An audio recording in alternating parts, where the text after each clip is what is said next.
Fi'n meddwl dylwn ni fynd am Alton Towers. Ie, fe hwnna wicked. Ni wedi bod yn cynnilo'n gyson, so fi'n credu bod digon arian dyn ni nawr.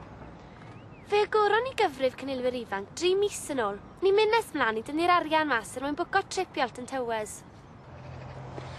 Iawn, beth chi'n neud? Dim llawer, jyst penderfynu ble fynd ar ein trip ni. Treco Bay? O, cad y ben, Jim. Sorry, Barry Island. Ni wedi bod yn cynnilo'n gyson, so fi'n credu ni'n mynd yn bellach na'r Bari. Bob wythnos? Dyn ni byth yn neud na. Oedd e ddim yn anodd iawn.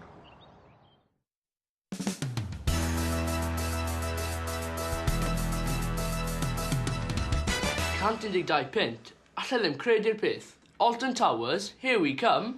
Roedd hi'n hawdd iawn mynd i'r arferiad o gynilo. Ar ôl ychydig o wythnosau, o'n i ffili aros i'r arian yn y cyfrif. Wi'n mynd i gario ymlaen, sa'n ni stopo, fydd hi'n nadolig yn bo hir. £122, gwych! Wel, mae'n debyg eich bod chi'n fans o'r undeb credyd? Ie. Oeddech chi'n ymwybodol bod ni hefyd am annog mannau casglu yn yr ysgol. Mae'n ffordd dda o gasglu a cynilo'n rheoledd, a hefyd dysgu sgiliau newydd.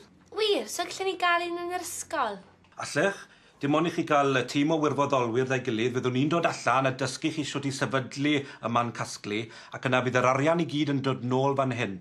Mae mor syml â hynny. Fe wna i helpu bendant. A fi. Reit, tymor nesaf amdani.